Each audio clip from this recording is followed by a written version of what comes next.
Good morning, everyone. It is with great pleasure that I have an opportunity to welcome you to the first session of our five-part series, Rural Talks and Advocacy Speaker Series. Today's one-hour panel discussion will highlight the challenges, opportunities, policy levers, and local innovations surrounding rural broadband. Before I hand the program over to our moderator for today, I'll take just a moment to review a few housekeeping items. Please note that all participants are muted. We do, however, want to give you the opportunity to engage with our expert panelists. You can do so via the Zoom Q&A feature. If you are using the call-in option, you may email your questions to events@ncruralcenter.org. We are so very thankful for our amazing sponsors who continue to have great faith in the work we do and great faith in rural North Carolina. Thank you to our rural broadband session sponsors, ATMC and NC State Extension, as well as our Rural Talk series sponsors, CloudWyze and Wells Fargo. We'd also like for you to continue today's conversation on Twitter. Be sure to follow and tag @NC Rural Center and @RuralCounts and use the hashtag RuralTalk2020.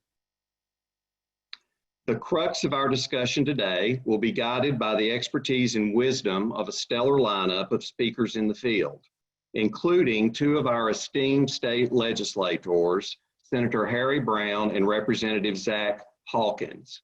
They will be joining the conversation after an initial panel has a chance to discuss some questions. Before we get started, let's find out who we have on the line, so our speakers can tailor their responses to the audience that we have. We'll give everyone 20 seconds to respond to the poll that should be showing at this time on your screen if you're using the Zoom application. What organizational sector do you represent? The options are corporate, education, government, individual, nonprofit, philanthropy, small business, and other.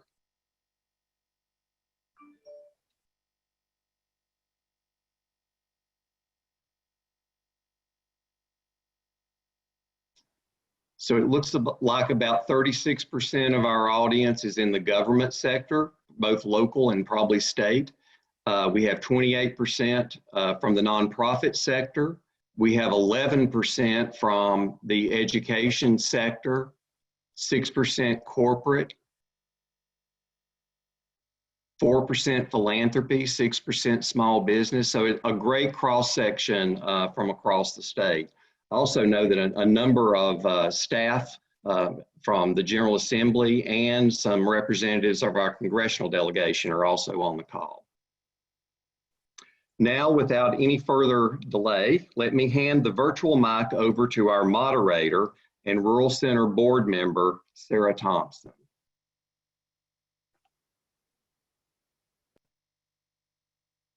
Good morning, everyone. Thank you for joining us to have this very important and timely discussion. I'm going to jump right in and introduce our panelists. As Patrick said, I'm Sarah Thompson, Executive Director of the Southwestern Commission Council of Governments out in the far western counties. We have with us today Jody Hustis, Vice President for Marketing and Customer Care at ATMC, Robert Hosford, the NC State Director for USDA Rural Development, and Jeff Searle, the Director of the State Broadband Infrastructure Office in the North Carolina Department of Information Technology. Thank you three for joining us. I'm going to get into some questions here. The first one is, although professionally we've all been active in expanding the reach of high quality, affordable broadband to rural communities, we are also individual consumers of digital technologies, and we personally benefit from it daily.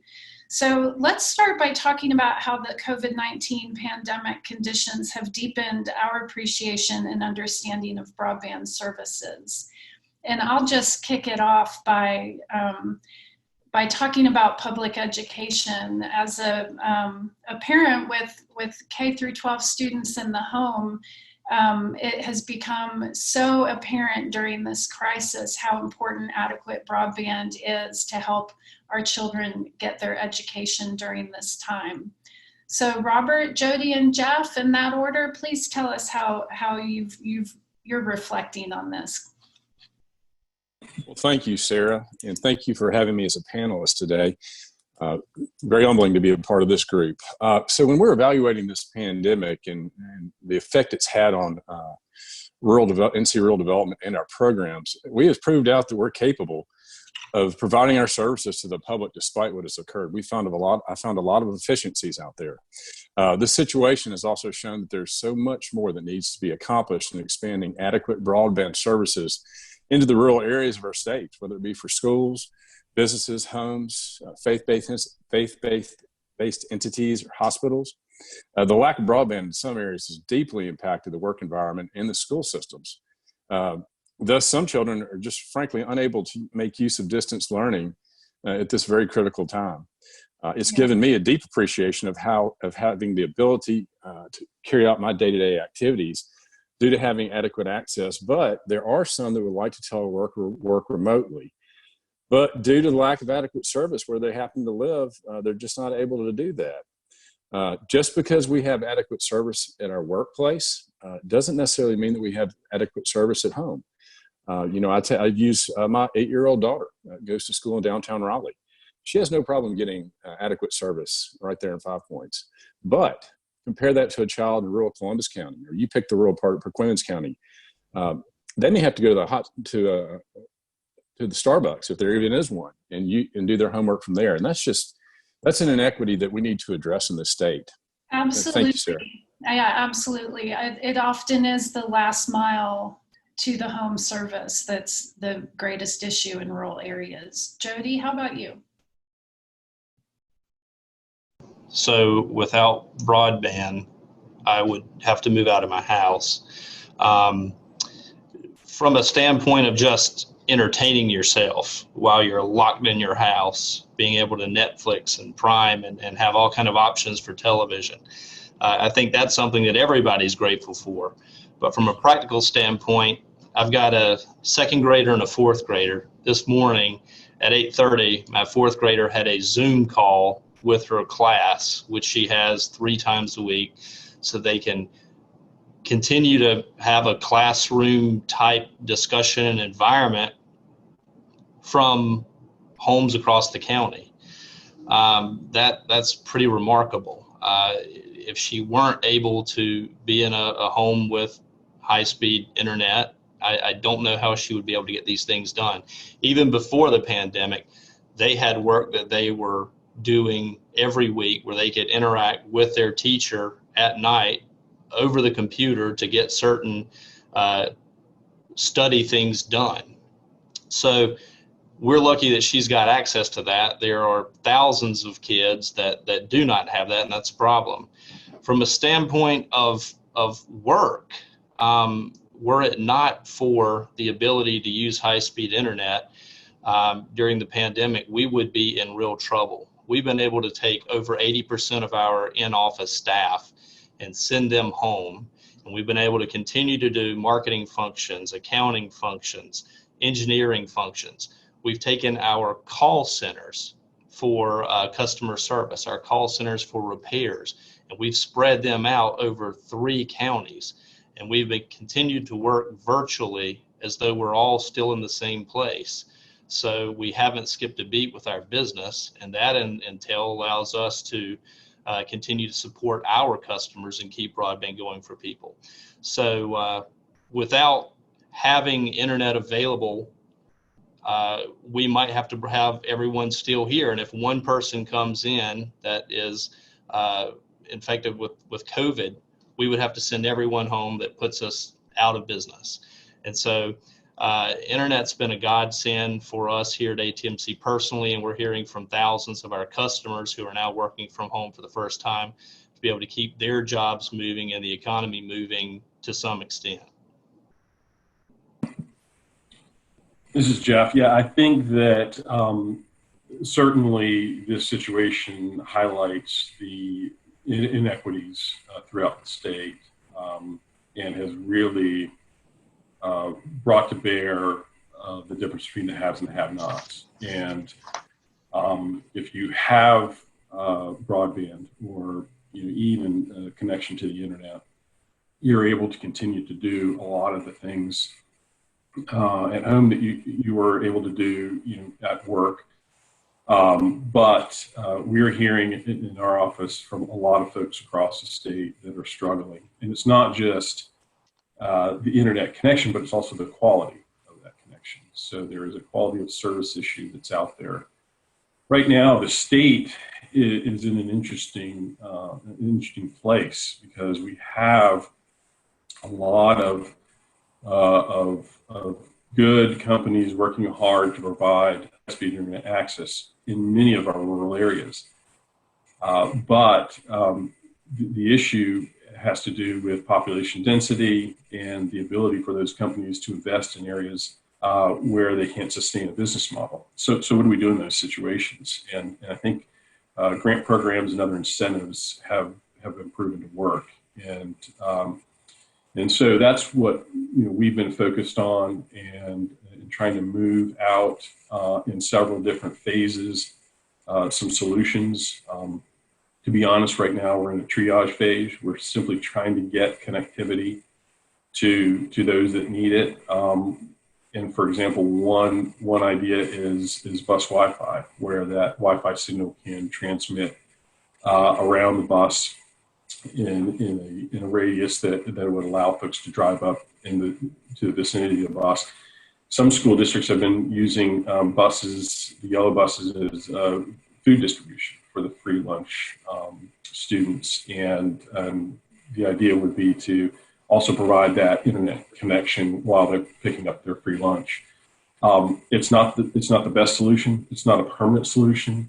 But right now, we're finding that that's one creative way to get at least K through 12 students access. The other is opening up Wi-Fi hotspots at the schools, community colleges. I know Jody's company has done this. Many companies around the state have really stepped up and provided a lot of options for folks if they can't get internet access at their home. Of course, looking more permanently, we need some funding, and thank you to Representative Hawkins and Senator Brown for the passage of the COVID-19 Relief Bill Recovery Act that will provide an additional $9 million to our state rural broadband grant program.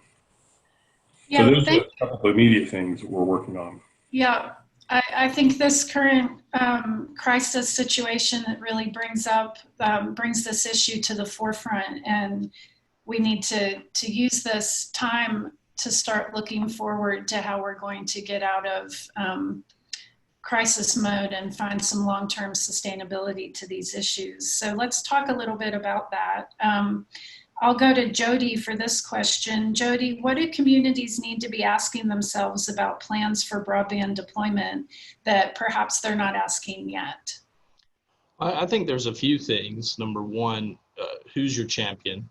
Number two, does the FCC already think that you have it?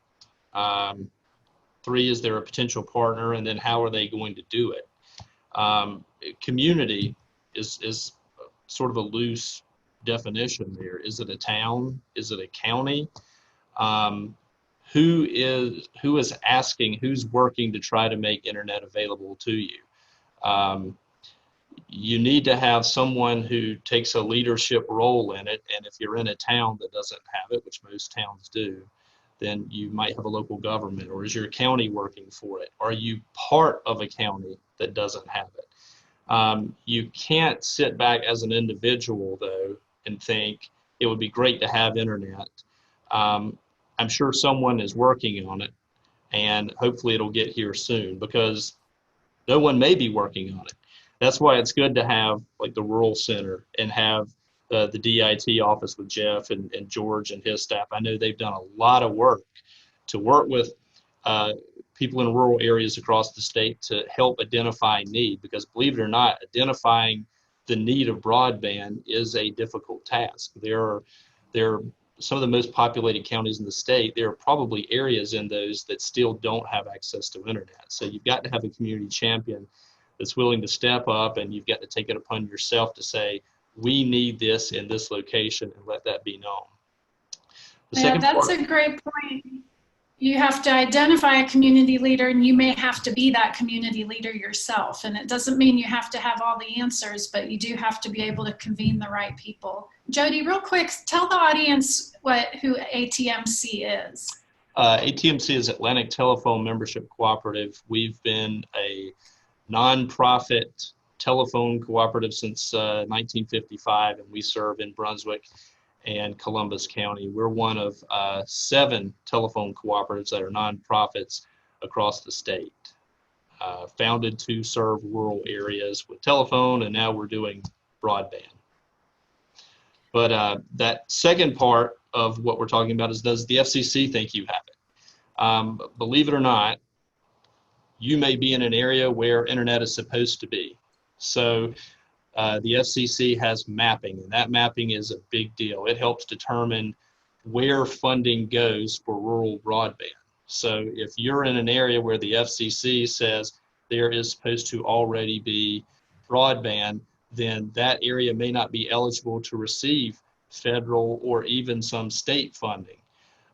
You may know different, but when you've got hundreds of individual companies from across the country reporting independently where they say that they serve, sometimes the data gets a little screwy. Yep. And if that data isn't right, and it's known for not being right in a lot of instances, you may not be able to have access, or a provider may not be able to have access to receive the funds that are critical to making that happen. So you need to check with the FCC mapping and see how your area shows up. Does it show up as offering over 10 meg service? Because in some funding, if you offer over 10 meg service, there's not funding available for it. Do you show up as over 25 by 3? Who are the people who are supposed to be doing it?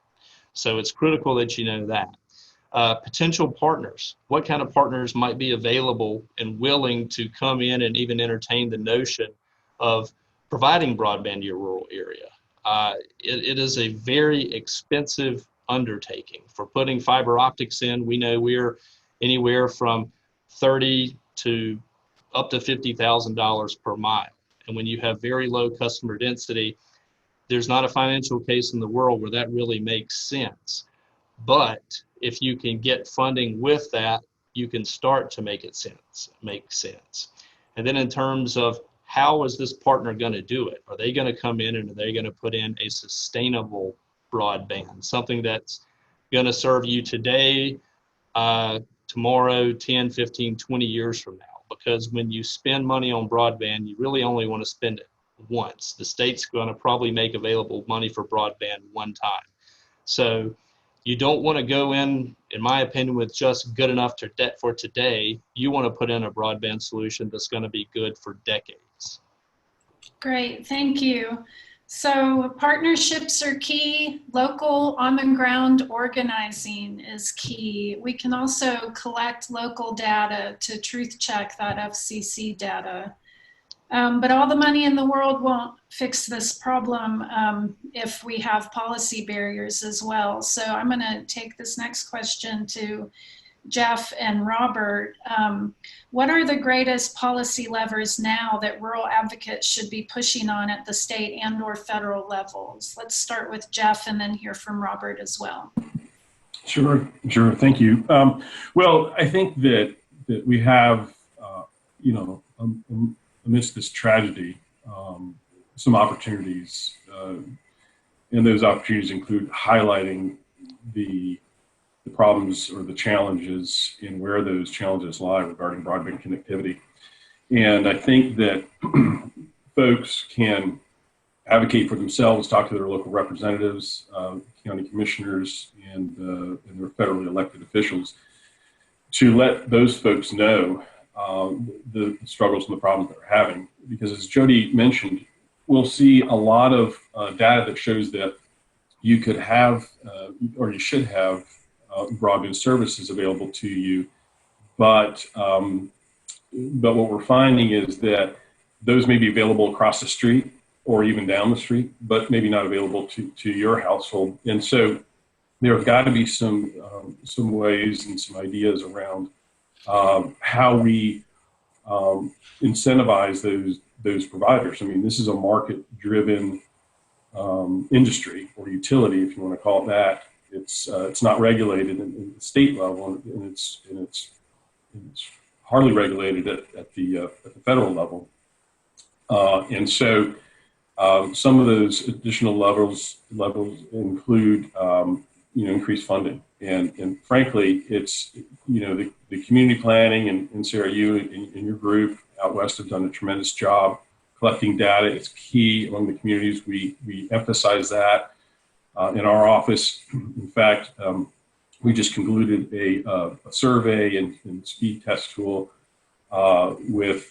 initiative with the Farm Bureau. So we partnered with the Farm Bureau and surveyed farmers, and we should have that report out shortly. Some very interesting data coming to light when people get to answer questions about their own particular situation and then take a speed test. We'll have that survey open for the general public in the coming days. And this is something that could be distributed through the schools or through the counties. And then really, we try to focus on that data and collecting that data and overlaying it with other federal data to give us a better idea of where funding should go. But we're going to need funding. You can do all the community planning in the world, but as Jody mentioned, there's got to be some incentives to help those providers in the remote areas where you just don't have the population density to sustain that business model. So I would say advocate locally. Make sure that funding is attached to any of those policy changes that you're advocating for. Great, thanks, Jeff. Robert, talk to us about policy levers that rural advocates should be pushing on right now. Certainly, thank you very much. And I agree with Jeff completely. Advocating to our state and local and national leaders, mainly in the form of Congress and state representatives, is important. As my old boss, Commissioner Steve Troxler, used to say, with enough people, enough money, you can fix anything. And in this case, that may not actually be the truth, because you said it right. There's not enough money in the world to touch every part of our country in the rural parts.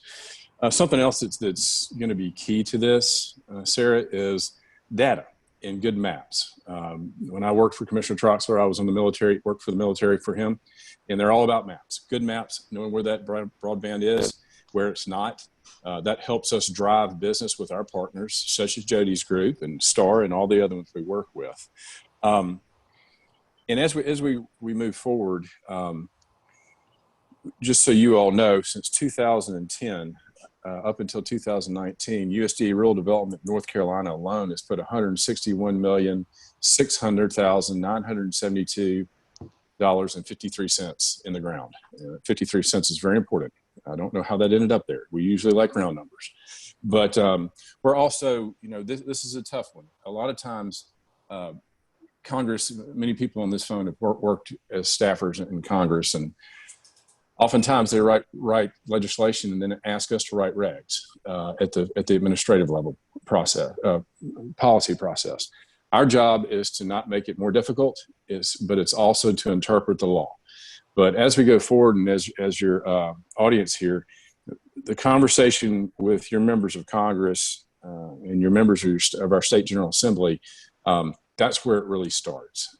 You give us the money, we'll spend it, but you have to give us the authority to spend it. Thank you. Great. Well, so we need money, we need planning, we need mapping, and I would say we also need more people using it. So let's talk a little bit about digital inclusion. What is digital inclusion, and what are examples of efforts to address it at the local, state, and federal levels? And why is digital inclusion, access, and literacy important? Jeff, do you want to start us off on this one? Sure, happy to. So Digital literacy is typically something that we talk about when we're talking about policies and programs that will allow all individuals and communities to have the information technology capacity needed for full participation in our society, democracy, economy. It's necessary for civic and cultural participation, employment, lifelong learning, access to essential services, access to telehealth services. So when we talk about the broadband challenges in the state, we talk about basically two primary challenges. One is the access challenge, which we just addressed, and the other is the adoption challenge. Are you subscribing to an internet service? And if not, why? The research has shown that the primary barrier to subscribing to an internet service is cost. So affordability is a big issue that we have to address. And then the next is, of course, access. But there's also digital literacy skills and relevancy issues that come to play. And we see this sometimes among senior populations that may not have the skill set to navigate a computer. And I know that more and more grandparents are now becoming very familiar with Zoom, so that's a good thing. But there have to be those types of programs and incentives for folks. Now we're seeing telehealth really rise and bubble up. I mean, it's something that we've looked at in addition to remote learning in the past, but now because of our current situation, those types of applications are now driving more and more people to see the necessity for signing up for a service. So we really have to do, and something that our office has been really focused on in the last several years, is making sure that people, especially in those vulnerable populations, understand the importance of an internet subscription and service and how essential it is. It's not the new, it's not something that folks simply use to watch Netflix. Now it's the new telephone. Thank you. Yeah, great. Robert, digital inclusion? Okay, thank you very much. Well, digital inclusion refers to activities necessary to ensure that all individuals and communities, including the most disadvantaged, have access to the use of ICTs, information communication technologies. And this really, for us at the Fed level, encompasses 5 different elements. First, Jeff touched upon it, it's affordability. Second is internet-enabled devices that meets the needs of the users. So if you don't have the right piece of equipment, how is broadband really going to help you? The third is access to digital literacy training. Fourth would be quality technical support. That's a big one, especially as we're operating in this new environment, the new norm, I guess. And then having applications and online content designed to enable and encourage self-sufficiency. Digital inclusion has got to evolve as technology advances. It requires intentional strategies and investments to reduce and eliminate institutional and structural barriers that we have out there, some that we create on our own. Just so you know, currently in North Carolina has 3 awardees under our Reconnect program that will be using our funding to expand service in rural areas to some of those residents that lack adequate 10-to-1. And we're going to provide them a 25-to-3. Additionally, we have got 6 organizations here in the state that have applied for the 100% grant program that was recently closed, and those 6 will total $33.9 million. My job as state director of rural development is to go to Washington to fight for that money for our rural communities.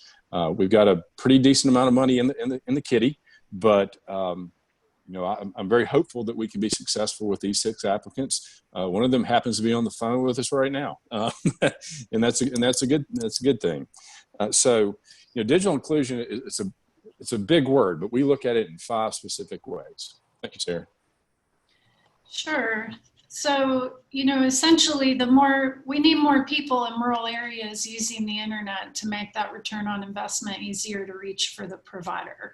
And digital inclusion is it encompasses a lot of different ways that we can get there. And this current crisis is bringing that to the forefront. People are realizing that it's not just for entertainment, it's to educate their children and to visit their doctor and to do e-commerce and run their small business when their doors can't be open. Jody, I'm going to direct this one to you, and then Jeff, you may have something to add on to it. There's more than one way for rural communities to significantly improve their broadband access and adoption. Tell us some good examples across rural North Carolina. What are the things or conditions that they have in common that maximize their odds for success? Well, I'm biased, of course, because I work in a cooperative. We were, as I said earlier, we were founded to serve rural areas. We were founded to bring telephone service to rural areas where the for-profit companies didn't want to bring it. Well, the same for-profit companies don't want to bring broadband to rural North Carolina or areas of rural North Carolina. So when I look at success stories of where there is rural broadband, I look to the 7 cooperatives in North Carolina. I look at Skyline and Surrey and Star and Randolph and Wilkes and Yadkin, and all of the things that these folks have been doing to put broadband not only in the area in which they were founded, but spreading out into other areas. My company alone, we've done millions of dollars worth of broadband expansion and upgrades in the last 3 years that we self-funded. We utilized a broadband grant in 2010 to move into Columbus County and bring broadband to an area there that was using dial-up. We won a reconnect last year, and we're going to be doing a $16 million project starting in a couple of months. We've utilized a great grant. So, and we're built for it. We're nonprofits, so we don't report to Wall Street. We report to Main Street. We can take a longer time to get a payback on our investment. We are in rural communities. We're used to serving rural communities, and our focus is on rural communities. So I think there's a success story there. I think a lot of the stuff that's happening with the Reconnect program is incredible, and hopefully they can continue that. And then the work of Jeff's group and George Collier doing great work with the GREAT grant. It would be awesome to see that not spread out over 10 years, but let's go ahead and get that money given to those folks so that they can make this happen in 3 years, because 10 years from now is too late. Let's see the floor not be 25.3. Let's push that up to 100 meg, because what we ought to be shooting for in North Carolina isn't good enough internet. We should be shooting for great internet. If you're going to spend money, if you're going to spend $1 on providing a solution somewhere, let's make it a sustainable solution. 25.3 is already obsolete. We don't even offer that anymore because it's too slow. So look to success stories from companies that serve rural areas. That's what you get with your EMCs and your TMCs that are doing it.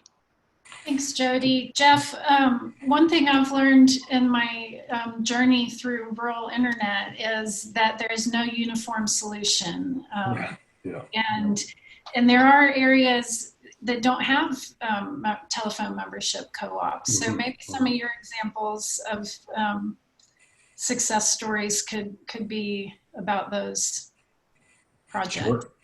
Sure. Yeah, I have 3, and Jody alluded to EMCs. So Roanoke EMC is doing great work. They're an electric membership cooperative. That's their business. However, their CEO, Curtis Wynn, saw a need in his community, and as his member customers voiced their concerns about their broadband or lack of broadband connectivity, his company decided to step up and to offer those services. So there's one example where an electric membership cooperative has entered into the business and will connect over 13,000 customers in northeastern North Carolina.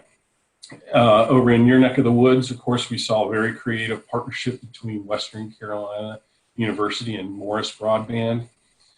And that partnership came about after the university decided to get out of the electric business. It was provided generation and distribution of electricity to its campus and to some parts of Cullowhee, and they decided to move on from that business. But they had a lot of the key pieces of infrastructure that are necessary for a broadband business, and those include telephone poles and power and access to right-of-ways and some other assets.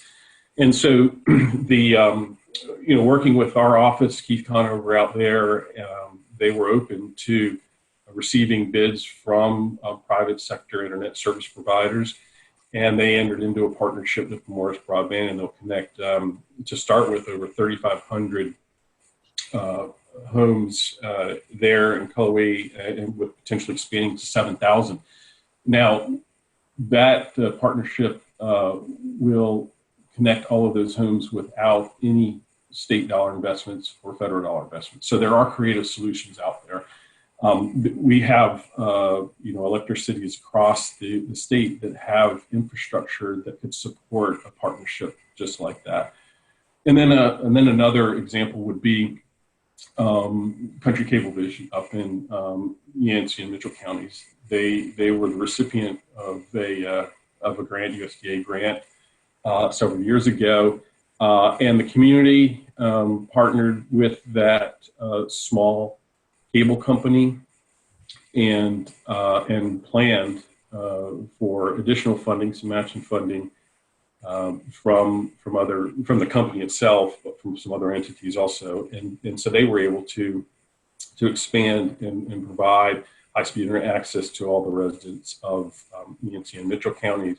And then finally, one more down kind of south in Polk, Pangea, which was a partnership, an initiative that involved many different partners across the state, including the state itself. But Pangea is a nonprofit that provides a number of fiber to the home or fiber to the premise services for businesses and schools down there in that area of the state. And they've done just a tremendous job in Polk and Rutherford counties.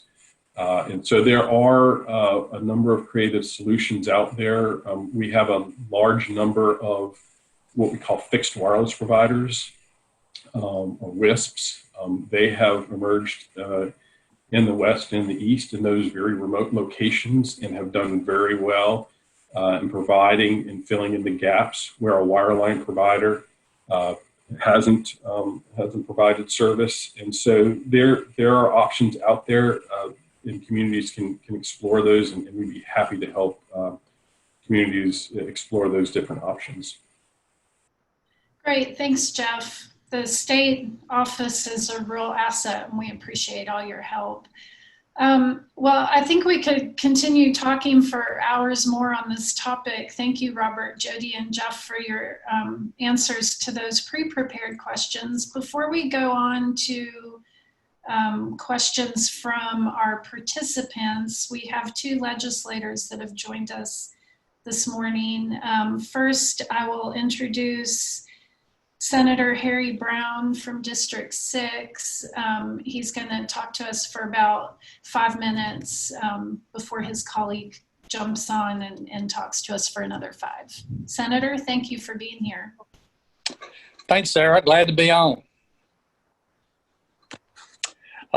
This is an interesting topic that I know we've talked about in the General Assembly for many years, and for a long time, it was where we asked the providers to come up with a fix. And I think Jeff may have mentioned it earlier that the business model just didn't work for the providers.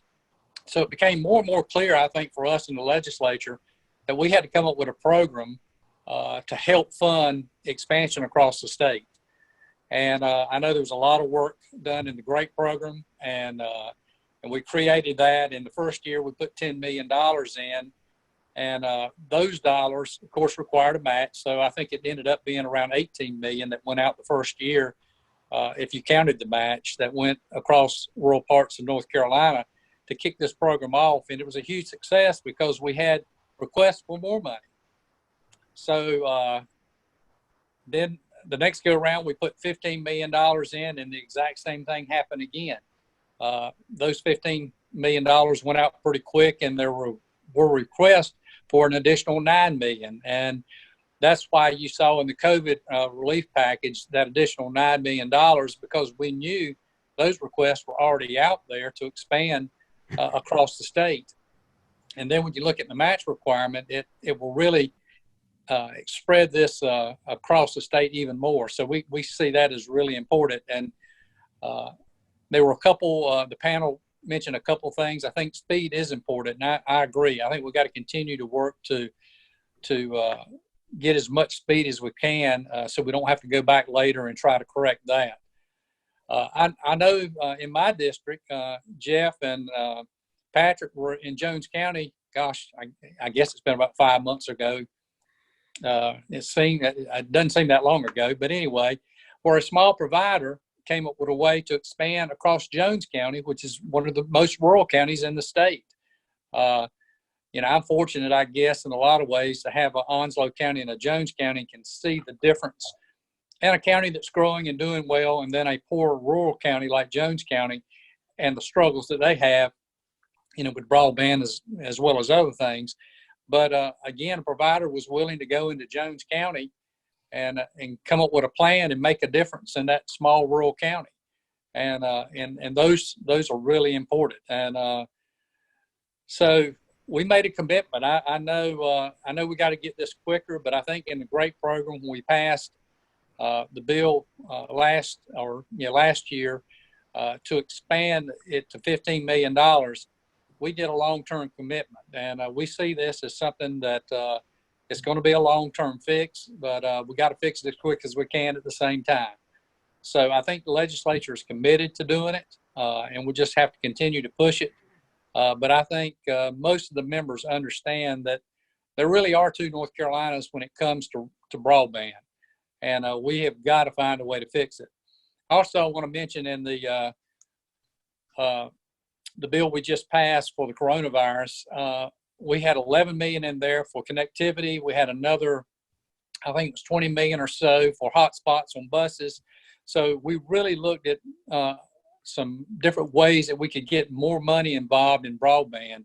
And I think that's a good thing. And I think it'll move this along much quicker, and it'll help those kids in some of these rural areas. Thank you, Senator Brown. We truly appreciate those measures that the legislature has taken. Next, we're going to hear from Representative Zach Hawkins from Durham.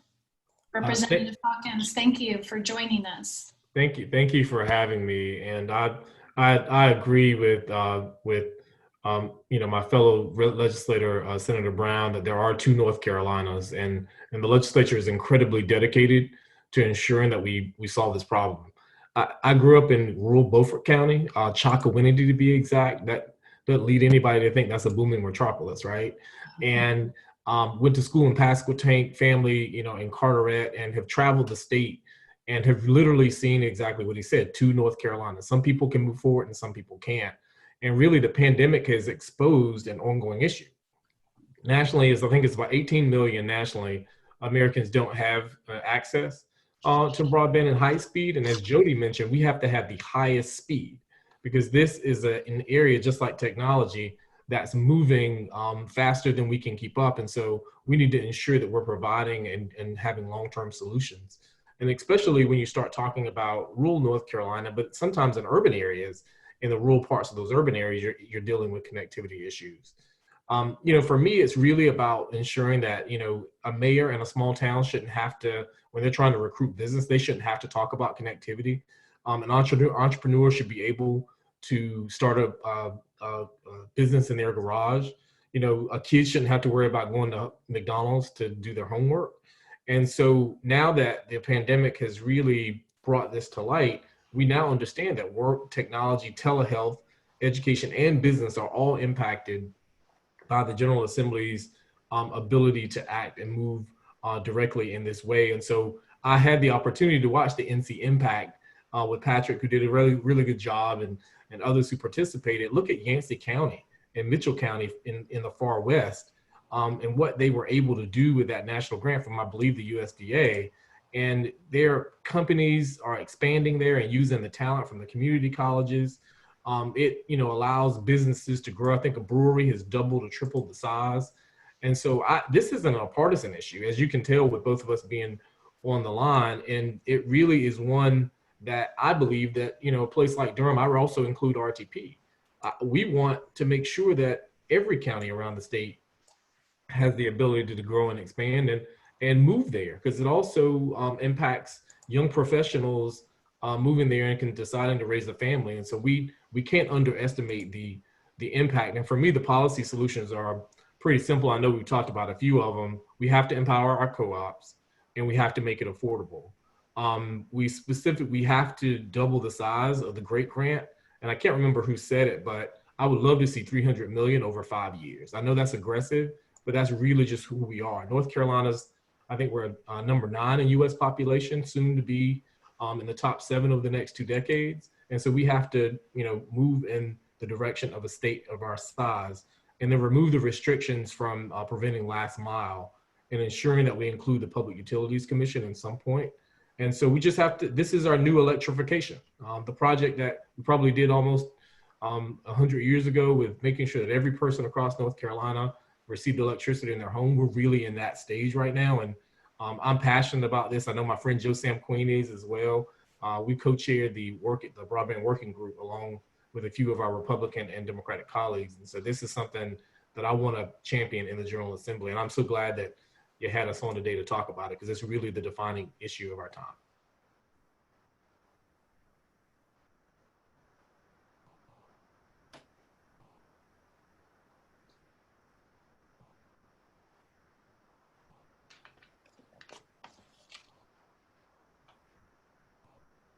Thank you.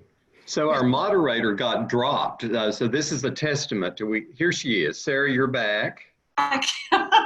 Oh, the irony of my internet going down in this conversation.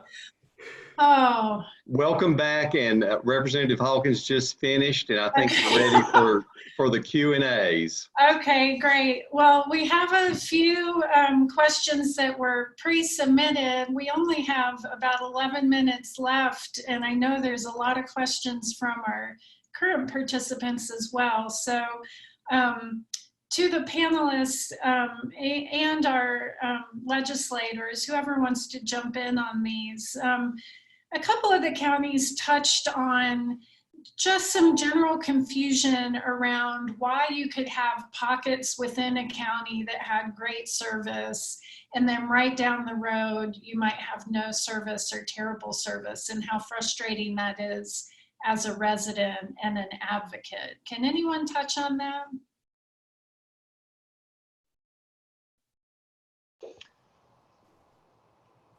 Jeff, can you answer to the discrepancies between service on a single road in a rural community sometimes? Well, from what we've seen, oftentimes it has to do simply with the provider's footprint. And, we were looking, a couple weeks ago at a situation where a citizen, sent us a picture and said, look, you can see the line going down one side of this road, this rural area, but we can't get it on the other side. And it simply has to do with cost. And so typically what we try to do in our office is troubleshoot that by going to the provider and saying, hey, can you provide service to literally at times the other side of the street, or to a HOA that's down at the end of your line. And a lot of times it's simply a business decision that they have to make. And so what we've tried to do is work with those types of folks on creative solutions. And if those don't work, of course, funding is key in those situations. But, the providers can probably talk to that better than I can, but that's what we've seen from our perspective.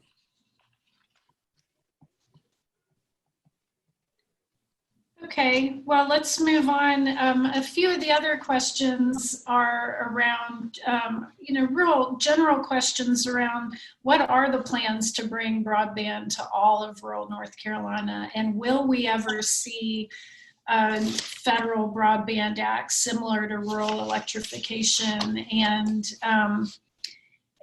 will the state fund the Great Grant Program to Tier 1, 2, and 3 counties? And so I see all those questions as connected, and I think you can all speak to that and maybe give us a little bit of optimism in your answer too, as to how are we going to look towards what we all know is this necessary expansion of service to all parts of North Carolina.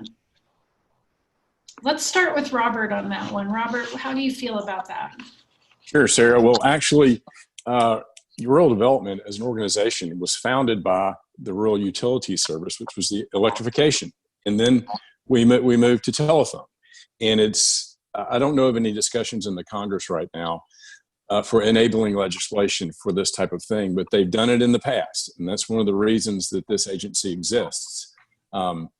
So is the probability there? I think that if there's ever a silver lining in any terrible situation, this is really highlighting the need for our members of Congress and for the folks in the State General Assembly.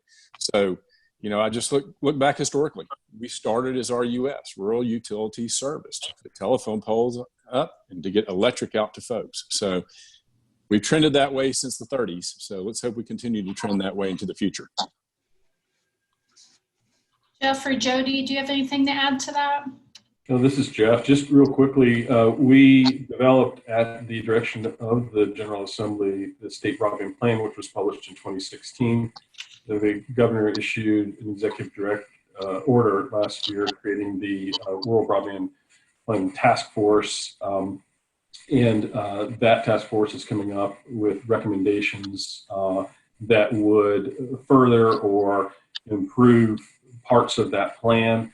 And so we use that plan and the task force recommendations as the guidelines for how we're going to tackle this issue in the state.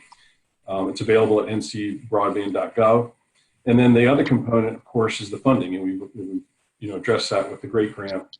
But there's also important programs at the federal level like USDA, and they've done a tremendous job by creating the Reconnect program that is flexible enough to allow smaller companies and co-ops to apply. And then finally, the one thing that I didn't mention earlier, but is federal advocacy. The FCC, Federal Communications Commission, has a program where they're going to spend $20 billion over the next several years on broadband across the country.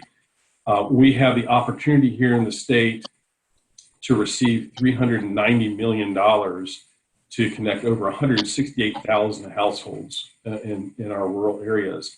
What we need is accurate data, and we need to make sure that that funding, all that funding, is available and coming to the state. So there's a plan and a process that's in place and that's being worked.